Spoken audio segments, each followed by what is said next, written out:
O fato de ter lá um parque industrial muito maior, com uma capacidade produtiva para mangueira hidráulica que é o dobro do que nós tínhamos 3 anos atrás, e o aumento de pelo menos 50% no output das fábricas de correias em V, capacitam a Gates na América do Sul para trazer muito mais negócio para dentro de casa. Isso é absolutamente primordial para o futuro da empresa. Sim. Olhando para as capacidades produtivas que nós temos hoje, nós entendemos que nós preparamos as nossas fábricas para pelo menos mais 15 anos. Isso é muito importante.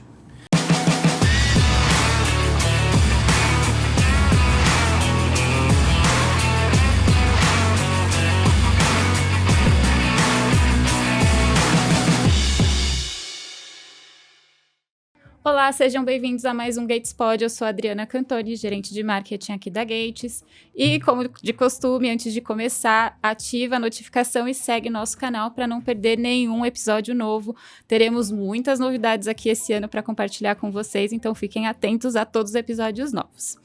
Bom, anualmente a gente tem uma visita muito importante aqui no podcast, que é o Sidney Aguilar, nosso General Manager aqui agora da América do Sul. Então, muito obrigada por voltar novamente esse ano. Helena. Satisfação como sempre. Terceira vez, né? Terceira vez, todo começo de ano você está aqui com um propósito muito claro. Falar como foi o ano anterior e falar um pouquinho o que vai ser desse ano aqui da nossa região. Então, para começar, vamos falar aí de 2025. Como foi 2025 para a Gates de modo geral? O que você pode compartilhar aí com o nosso público? Ok, obrigado pela importância da nomenclatura que você colocou aí. Todas são importantes, né? Mas enfim, obrigado. 2025 foi um ano bom. Eu acho que foi um ano bom, como sempre, e talvez essa tenha sido o início da minha conversa no ano passado, nesse mesmo período, mas um ano de muito aprendizado, sabe? Muito aprendizado. Eu estava conversando com uma colega 10 minutos atrás, e eu falava para ela o quanto que essas questões globais, esses ambientes políticos e econômicos tão complexos que o mundo tem enfrentado trazem de desafios para empresas como a nossa, uma empresa global, mas com uma operação regional, enfim. Então isso tem sido assim bastante aprendizado. Eu acho que a palavra principal é essa, né? Então foi um bom ano. Conseguimos atingir em parte os nossos resultados, nem todos como a gente esperava, mas de maneira geral o ano foi ok, foi positivo. No começo do ano passado, eu acho que a gente comentou da alteração estrutural da Gates. Você, na época, estava assumindo a operação da Argentina também, que é comercial. Então, para lembrar, a gente tem as fábricas aqui em Jacareí, Operação Comercial Brasil. Você começou, a Argentina foi agregada aqui na operação. E o ano passado, a gente teve mais uma alteração, que é a GIA, que é a Gates Interaméricas. Eu queria que você explicasse um pouco o que é a GIA dentro do mundo da Gates e como que agora está essa operação consolidada na América do Sul. Legal. Eu não posso falar sobre essa alteração de estrutura sem mencionar o Joe Serra. Ah, com certeza. Com certeza. Uma pena que ele nunca veio aqui. Uma pena que não deu tempo. Sim. Quem sabe um dia ele mesmo aposentado, porque seguramente ele vai visitar o Brasil. Sim. Ele pode trazer aqui histórias interessantes a respeito dos 30 anos dele dentro da Gates, né? Então, ele foi o nosso líder durante muitos anos. Ele se aposentou ano passado, foi uma aposentadoria bastante planejada. E então, parte das responsabilidades que ele tinha nos Estados Unidos, elas foram transferidas para nós aqui na América do Sul, e uma delas foi a GIA. Na verdade, esse processo de transferência das responsabilidades do Joe começou em 2023 e 2024, quando nós criamos a estrutura de ter um diretor-geral para toda a região. Mas ela se completou agora com a vinda da GIA, né? Então, assim, isso tudo é muito recente. A Gates Interamérica, ou GIA, como a gente fala internamente, ela é um escritório comercial em Miami. Lá nós temos um grupo de pessoas comerciais, atendimento ao cliente, produto e etc. E essas pessoas, eles fazem as vendas da Gates para a região da América Central, parte da América do Sul e as ilhas do Caribe. Tudo que se vende, tudo que a GIA vende nesse eixo da América Latina é produção nos Estados Unidos, nada sai aqui do Brasil. Então isso é um pouco do desafio que nós temos para 2026, né? O fato de ter a expansão, e já entrando um pouco na nossa conversa a respeito de investimentos, Sim, aqui no Brasil principalmente, parte dessa integração está relacionada com a oportunidade que nós temos de integrar todas as operações. A Gates do Brasil e a Argentina, que já estão bastante integradas. Eu acho que 2025 foi um ano de muito trabalho nesse sentido. E agora a Gates Interamérica entra na mesma situação. Quer dizer, nós temos aqui que aproveitar a oportunidade de ter as fábricas no Brasil, porque houve uma expansão produtiva enorme para cobrir um pouco mais parte dessas regiões. Então, eu acho que a estratégia para 2026 ela começa por aí, né? Lembrando que a GIA ela incorporou a Gates América do Sul oficialmente em novembro. Sim. Então tudo é muito novo. É muito recente, mas eu acho válido falar, você falou até do Joey, as operações sempre esteve alinhadas, as operações, né? Vocês sempre tiveram contato, sempre a Gates sempre enxergou a região como um todo, né? Então, não é que essa sinergia nunca existiu. Sim, sempre existiu. Sempre existiu, então agora, mas de fato a gente começa a olhar para a operação como todo e o Brasil participando mais ativamente do comércio, né? Da venda ali entre as regiões. E agora, já pensando nisso, e nos desafios de 2026, você comentou aí um pouco dos investimentos, temos desafios esse ano já esperados, que todo mundo sabe, tem ano de eleição, ano de Copa, sim. Como que a gente está olhando aí esse 2026 em termos de mercados gerais, sem entrar especificamente em nenhum mercado? Como de costume, os nossos planos, eles são sempre bastante agressivos do ponto de crescimento, né? Então, nós nunca conseguimos ter um plano, independente de questões políticas ou econômicas que o mundo esteja enfrentando, jamais nós fazemos um plano de negócios pequeno. Conservador. Conservador. Isso é uma palavra que não existe. E não é um comportamento nosso aqui na América do Sul, é um comportamento global, é uma exigência global. Então, mais uma vez, nós temos um plano, independente das dificuldades, a gente tem um plano aí que precisa ser executado e com bastante habilidade no sentido de trazer rápido as oportunidades para dentro da casa e conseguir executar dentro do ano. Eu acho que esse é o desafio maior, né? Mas nós entendemos que os custos das coisas eles estão cada vez muito maiores. Assim. Eu acho que o maior desafio nosso hoje, Adriana, é conseguir repassar todo esse aumento de custo que a gente recebe em todos os lados para os nossos clientes e o mercado não aceita mais. Então, quando a gente pensa nessa integração da América do Sul, o que mais passa pela minha cabeça, eu penso que é uma preocupação geral da diretoria, existe um alinhamento de toda a diretoria, é de que nós temos que usar essas nossas fábricas aqui para evitar custos excessivos de transporte, duplicar impostos entre as regiões, reduzir intercompany price entre uma empresa e outra. Eu acho que dessa maneira a gente consegue usar uma inteligência logística, tirar custos de dentro da operação e avançar ganhando um pouco mais de mercado. Então eu acho que o desafio para 2026 está muito relacionado com essa questão de usar melhor as nossas operações no eixo que nós estamos, sabe? Essa é uma das coisas que eu penso muito e tenho trabalhado bastante nessa direção, né? Agora pensando na nossa fábrica aqui, a gente não abre valores de investimento, valores específicos de crescimento, mas acho que a gente teve adições de maquinário, algumas expansões importantes. Eu queria que você só comentasse, porque até em outros episódios a gente vai falar um pouco mais desses detalhes, mas queria que você só falasse dessas adições que a gente teve, expansões que a gente teve na fábrica e como isso já reflete nessa estratégia para 2026. Talvez eu já tenha falado isso em outros episódios, mas eu acho que é sempre importante reforçar. Em primeiro lugar, é muito orgulho observar a quantidade de recursos que nós conseguimos captar para a região. São recursos assim bastante importantes, e você falou, nós não podemos aqui divulgar valores, mas a gente pode falar do ponto de vista de expansão de produtividade.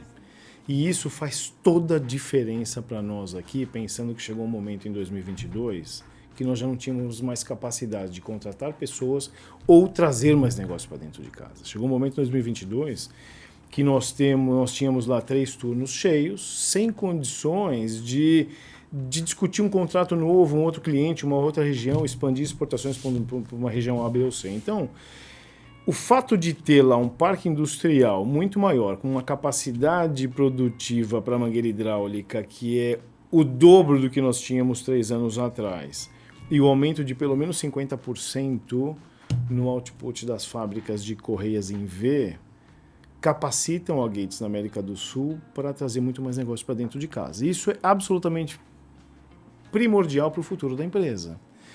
Olhando para as capacidades produtivas que nós temos hoje, nós entendemos que nós preparamos as nossas fábricas para pelo menos mais 15 anos. Isso é muito importante. Houve um período dentro da Gates de pelo menos 20 anos que não houveram investimentos, e isso, de certa forma, era uma preocupação para os usuários do nosso produto, porque, como líder de mercado, como nós sempre fomos, o fato de não trazer investimentos para a região mostra uma determinada limitação do ponto de vista de futuro. Então, assim, existe um contentamento, não só nosso, que somos funcionários que conquistamos tudo isso, mas, obviamente, que da nossa rede de distribuição e dos nossos grandes clientes, os montadores, né? Então, isso tem sido, assim, excelente. Eu acho que um ponto importante, e bastante importante de reforçar a respeito de investimentos, é que a execução disso, efetivamente, ela começa em 2026. O trabalho começou 3 ou 4 anos atrás, desde de contar boas histórias, captar o recurso, começar a produzir essas máquinas fora do Brasil, que leva muito tempo, transportar isso para o Brasil, instalar no Brasil e validar produtos. É um caminho muito longo. É um caminho de 4 anos, por exemplo, com as nossas mangueiras hidráulicas. E apesar dessas máquinas todas, as Braders que a gente chama lá, já estarem todas elas trabalhando com as nossas linhas de produto que nós já tínhamos antes, nós ainda estamos agora no primeiro trimestre concluindo a validação das novas famílias de produto. Então é um caminho muito longo. Então 2026 é um marco no sentido de arrancar com essa nova família de produtos e essa nova tecnologia. A mesma coisa para as correias em V. A gente tem lá as nossas famosas Rotocur. São máquinas enormes que vão trazer uma qualidade de produto absolutamente diferente para o que nós já temos. Para correias em V, como eu já disse, elas aumentam 50% a nossa capacidade produtiva para essas correias. São correias que vão em todo lugar. Vão dentro dos carros, nos caminhões, colheitadeiras, tratores, máquinas, motores estacionários, máquinas, enfim. Elas vão em todos os lugares. E a qualidade do produto, do ponto de vista visual, de performance, rendimento, entre outras coisas, ela é muito melhor. E a gente começa agora, também no primeiro trimestre, a produção. Aliás, eu acho que é a semana que vem. Sim. Enfim, a gente vai falar mais no próximo episódio dessa máquina específica e falar dessa tecnologia. Você deve trazer o Richard para cá, para falar a respeito dela e o nosso pessoal lá da engenharia. Sim, né? A gente vai explorar bastante. Eu acho que a gente já pode tocar nesse assunto da agricultura, porque muito do que você falou reflete em como a gente atende esse mercado agrícola. Não que a gente não atendesse antes, mas acho que a gente amplia aí a nossa produção nacional também para esse mercado e a gente sempre toca nesse ponto porque é um mercado muito relevante para o Brasil. Então, temos ampliação, vamos falar mais da Rotocur em outros vídeos, vamos falar das correias em V em EPDM, vamos explicar mais dessas novidades de produto em si. Mas agora pensando um pouco mais em estratégias, comerciais, queria tocar num assunto que é o automotivo. A gente tem algumas novidades para esse ano, eu queria que você só desse um overview aí do que vai ter do automotivo para 2026. Adriana, a forma de fazer negócios na reposição automotiva, e a gente, quando fala do automotivo, nós podemos falar em duas frentes, né? Nós podemos falar dos montadores, que são clientes da Gates, e podemos falar na reposição.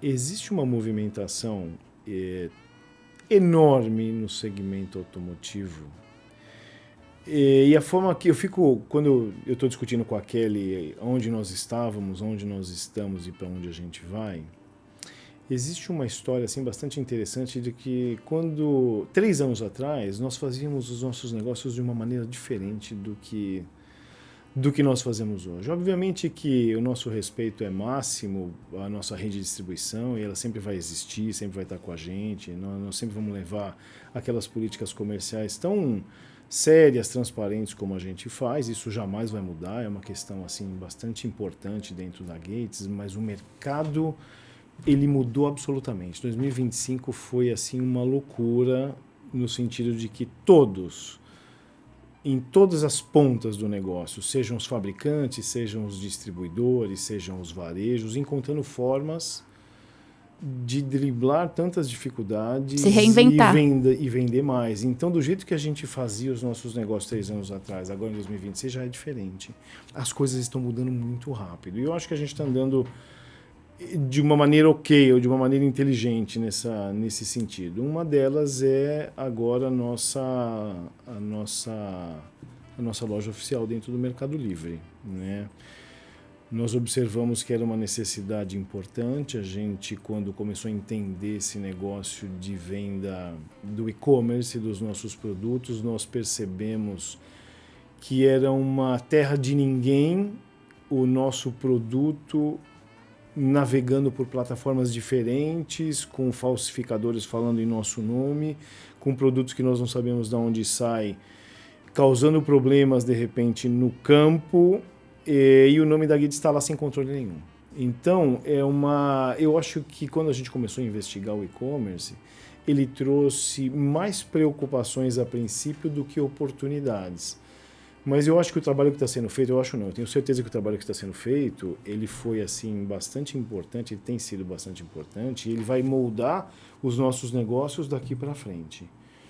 Porque a partir do momento que a gente tem controle sobre o que acontece na internet a respeito do nosso produto, de aplicação, de evitar produtos falsificados, das informações, coisas, sim. As fotos do nosso produto, tudo errado relacionado aos toda a catalogação, né? A gente já falou da importância da catalogação até tanto para automotivo quanto industrial, né? E quando a gente entra nesses detalhes, às vezes as pessoas que assistem não entendem até onde isso chega. Até onde chega. E isso chega no e-commerce, inclusive, plataforma, uma das mais conhecidas aqui no Brasil é o Mercado Livre, certo. Principalmente para automotivo. E eu acho que a gente vai ver de forma prática como isso pode ajudar o nosso negócio. Sim, sem dúvida. E, novamente, né, quando nós entendemos essa dinâmica, nós observamos que existem milhões de reais que passam pelas plataformas, pelo e-commerce, de produtos vendidos da Gates, sem nenhum controle da nossa parte.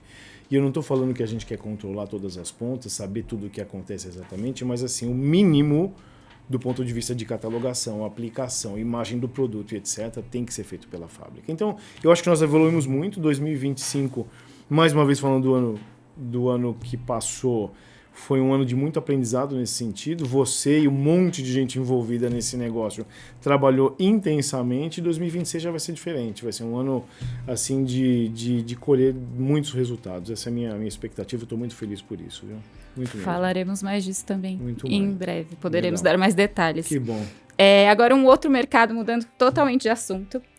Um mercado que está muito em alta na Gates globalmente. Acho que é uma das principais iniciativas que a gente tem olhando no mercado globalmente, que são data centers.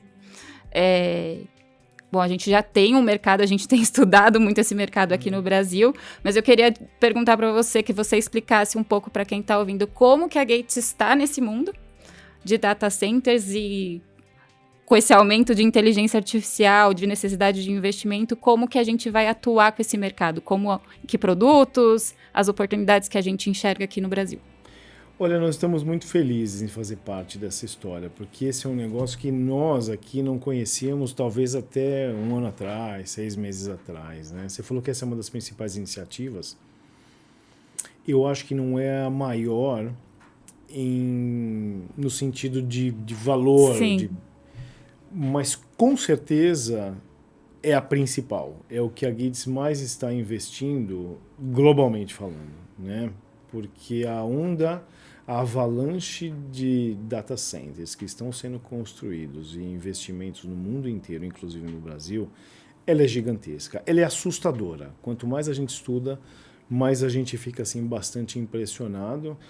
Os últimos 6 meses aqui no Brasil, talvez 3 meses, os últimos 3, nós aqui estudamos demais, né? A gente elegeu aqui no Brasil um líder para esse projeto, que é o Fábio, que provavelmente ele vai estar aqui falando a respeito desse assunto. Mas a Gates se estruturou rápido, na minha opinião, né? O fato de ter produtos já homologados para data center, mesmo que eles ainda não estejam sendo muito consumidos no mundo todo, e só para explicar, né? O que a Gates desenvolveu para data center são mangueiras específicas para refrigeração. O data center ele é um organismo que ele depende muito de refrigeração. E com a chegada da IA, isso está acelerando ainda mais a necessidade de melhorar os sistemas de refrigeração. E aí a Gates entra. E para minha surpresa, quando a gente começou a aprender esse mundo, e não foi por nós próprios, foi pela Gates lá nos Estados Unidos, que nós começamos a entender esse mundo. E, novamente, para minha surpresa, nós já tínhamos um portfólio desenvolvido, uma equipe muito grande, inclusive com uma diretoria específica para isso, e o produto já homologado, né? Um produto que ele tem uma certa complexidade do ponto de vista de aplicação, robustez e uma série de normativas que a Gates já saiu na frente. Então isso me dá bastante segurança que se nós estamos tendo sucesso lá, aqui muito em breve a gente vai ter também, né? Então, de novo, já temos amostras no Brasil, temos um líder, estamos aí, acho que nós vamos nos tornar aí membros da Associação Brasileira de Nacional Data Centers. de Data Center, entre várias outras. Já visitamos uma série de empresas, já estamos trazendo os primeiros lotes de produto para o nosso estoque, eles devem chegar agora no primeiro trimestre. Enfim, então essa é um pouco da história do Data Center, né? Eu acho que as principais iniciativas desse ano, não sei se tem mais alguma que você quer compartilhar, acho que são basicamente essas que a gente tem. Óbvio que tem muito mais coisa acontecendo, a gente não deixa de atuar nos mercados que a gente já atua, trabalhar no setor industrial, tudo que a gente já faz, o First Fit que a gente tem, mas eu acho que eu queria que você comentasse mais dessas principais que eu acho que a gente vai se desdobrar aí pelo ano, a gente vai ouvir falar muito desses temas, mas olhando aí mais para frente de 2026, tem mais algo que você queria acrescentar? Deixar um recado para os nossos clientes? Adriana, assim, né? Eu acho que o recado, ele não vai mudar muito do que foi do ano passado para o que vai ser esse ano e nesse mesmo evento que nós vamos ter em janeiro de 2027. Que a gente procura sempre com humildade mais escutar do que falar. Eu acho que cada vez mais nós temos dentro da nossa empresa pessoas que se preocupam demais em fazer as coisas simples muito bem feitas. E isso está diretamente relacionado à humildade de ouvir os nossos clientes, né? A gente está falando de coisas complexas como data center, investimento de milhões de dólares na fábrica, que são projetos enormes. A gente está falando do e-commerce que para uma indústria como a nossa, cheia de preconceitos, é muito difícil você entender, se encaixar e fazer parte desse mundo, mas isso são coisas complexas. A situação que eu acho que tira a Gates da mediocridade, que torna a Gates uma empresa amigável para os nossos clientes, é que nós fazemos as coisas simples. Então, assim, o recado é que isso continua cada vez mais. Quando a gente conversa com os nossos líderes em Jacareí e em São Paulo, na Argentina e agora parte dos colegas que estão nos Estados Unidos fazendo parte do nosso grupo, é que nas coisas básicas nós não podemos falhar. E eu vejo assim evoluções a cada semana nesse sentido. Então, acho que essa é a nossa mensagem para 2026. Sim. Certo, muito obrigada. Eu que agradeço. Por ter voltado.